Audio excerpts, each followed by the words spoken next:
कारक के 8 भेद होते हैं। कितने भेद होते हैं? 8 भेद होते हैं। देखिए पहला क्या है? कर्ता। कर्ता का परिभाषा के काम करने वाले को कर्ता कहते हैं। अगर कोई आदमी काम कर रहा है उसे क्या कहते हैं? कर्ता कहते हैं। जैसे मैं लिखता हूँ, मैं लिखा तो ये मेरा काम था, तो मैं क्या हुआ? कर्ता हुआ। तो कर्ता काम करने वाले को कर्ता कहते हैं। इसका उदाहरण हो कि मोहन ने खाना खाया, तो मोहन ने क्या किया? खाना खाया। तो मोहन इसमें कर्ता हो गया। मोहन क्या हो गया? इसमें कर्ता हो गया। यानी मोहन क्या कर रहा है? खाना खा रहा है। और खाना मोहन ने खाना खाया, मैंने पढ़ा, उसने गाया, ये सब क्या हो गया? कर्ता हो गया। उसके बाद है दूसरा है कर्म। क्या है? कर्म। जिस पर क्रिया का प्रभाव पड़े उसे क्या कहते हैं? कर्म कहते हैं। जिस पर क्रिया का प्रभाव पड़े उसे कर्म कहते हैं। तो इसका उदाहरण है कि राम ने रावण को मारा। राम ने रावण को मारा, तो राम का प्रभाव किस पर पड़ रहा है? रावण पर। राम का प्रभाव, तो इसमें राम जो है कर्ता है, राम जो है कर्ता है, लेकिन राम का प्रभाव किस पर पड़ रहा है? रावण पर। तो जिस पर क्रिया का प्रभाव पड़े उसे क्या कहते हैं? कर्म कहते हैं। जैसे उसने गाड़ी चलाया, उसने गाड़ी को या गाड़ी चलाया, तो उसने यानी उसका प्रभाव किस पर पड़ रहा है? गाड़ी पर पड़ रहा है। उसका प्रभाव किस पर पड़ रहा है? गाड़ी पर। तीसरा नंबर है कर्म। क्या नाम है? कर्म। तो जिससे काम हो, कोई भी चीज हो जिससे काम हो उसे क्या कहते हैं? कर्म कहते हैं। क्या कहते हैं उसे? कर्म। तो इसका मतलब यह है कि जैसे मार्कर से बोर्ड पर लिखते हैं, मार्कर से बोर्ड पर लिखते हैं, तो मार्कर क्या हो गया? कर्म हो गया। जिससे काम हो, जैसे लड़की कलम से लिखती है, तो इसमें कलम क्या हो गया? कर्म हो गया। क्या हो गया? कर्म हो गया। लड़की कलम से लिखती है, वह पेंसिल से लिखती है, वह मोबाइल से बात करती है, तो मोबाइल क्या हो गया? कर्म हो गया। क्या हो गया? वह कुर्सी से, यानी हम ये भी कह सकते हैं कि वह कुर्सी से, या फिर कुर्सी का छोड़ दीजिए, यानी वह मोबाइल से बात करता है या करती है, या गाड़ी से जाता है, गाड़ी से जाता है, तो गाड़ी क्या होगा? कर्म होंगे। उसके बाद संप्रदान। संप्रदान का मतलब जिसके लिए काम किया जाए, जिसके लिए काम किया जाए। अब कोई मेरे लिए काम करेगा या आपके लिए काम करेगा तो हम क्या हो जाएंगे? संप्रदान हो जाएंगे। क्या हो जाएंगे? संप्रदान हो जाएंगे। गरीब को धन दीजिए, गरीब को धन दीजिए।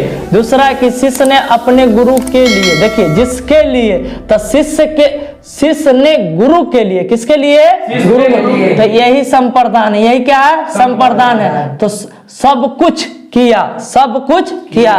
तो संप्रदान का मतलब जिसके लिए काम किया जाए उसे क्या कहते हैं? संप्रदान कहते हैं। तो गरीब को धन दीजिए। दूसरा है इसका कि शिष्य ने अपने गुरु के लिए सब कुछ किया। आपादान। आपादान का मतलब होता है अलग होना। आपादान का मतलब अलग होना। अब वो मान लीजिए कि मोबाइल हमसे जुदा हो गया, मोबाइल हमसे अलग हो गया, तो ये मोबाइल क्या हुआ? जुदा हो गया, यानी आपादान हुआ। पेड़ से पत्ता गिरा, तो पेड़ से पत्ता, तो पत्ता पेड़ से अलग हुआ, पेड़ से पत्ता अलग हुआ, तो इसका मतलब क्या हुआ? आपादान। वह अपने क्लास से बाहर हुआ, यानी वह अपने क्लास से बाहर आया, तो ये किससे अलग हुआ? क्लास से। तो किस में जाएगा?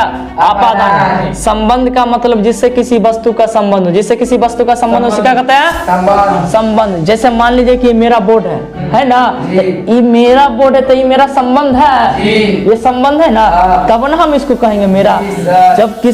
जब हमारा किसी से रिश्तेदारी ना हो, जब हमारा किसी से संबंध ना हो, तो उसको अगर हम कहेंगे कि वह मेरा है, तो ये तो गलत बात है।